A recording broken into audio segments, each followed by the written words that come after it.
See students, certain experiments are asked to be done over here, that you have to take the various kinds of metals, and then you have to take you have to take various kinds of salts like sodium chloride, potassium iodide, and barium chloride, and then you have to see that what is the effect of heating on it. So for that you will require a metal spatula. You should take those salt sample into that spatula. With the help of the burner you have to heat it, and you have to observe whatever the observations are. Then in the next thing you have to see whether you have to check the conductivity of that salt solution, whether it is able to conduct the electricity. So any solution which is able to conduct the electricity is known as electrolyte.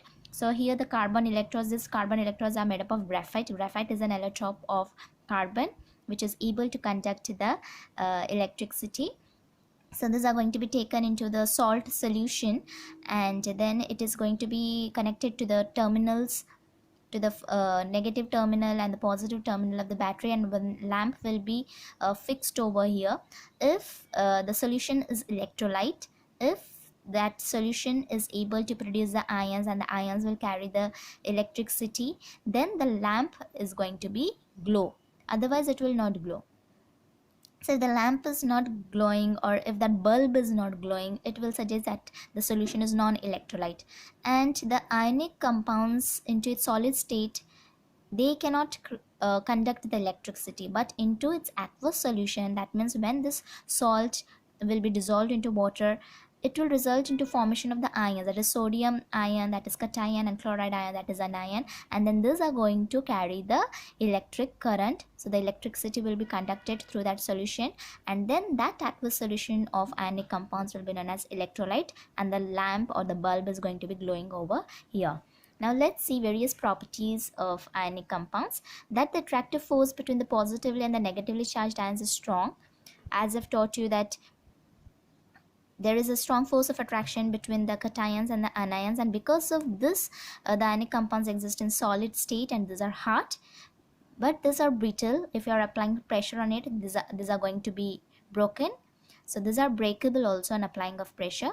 Then the intermolecular force of attraction is going to be high, and large energy is going to be required to break the bond, that ionic bond, and because of that these ionic compounds are going to be having a high melting and a boiling point.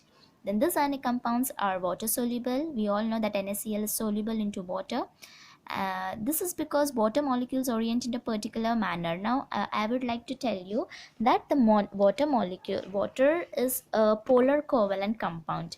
See, the molecular formula of water is H2O, and the structure is somewhat like this. O will be situated over here.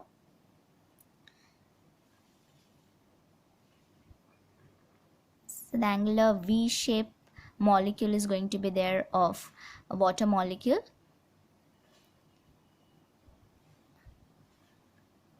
Here there is going to be a negative charge on oxygen. Here it is going to be positive charge on hydrogen. So these are polar covalent compounds, and this is not an ionic compound. This is not an ionic compound. It is not formed by the transfer of electrons, but it is formed by the sharing of electrons. So it is a polar covalent compound, and this polar covalent compound is strong enough to dissolve any of the substance, and that is why water is said to be universally solvent, and it is able to dissolve the ionic compounds into it. But this ionic compounds will not be dissolved into kerosene or petrol. These are going to be insoluble. So because just like water, kerosene and petrol will not have a new attractive force.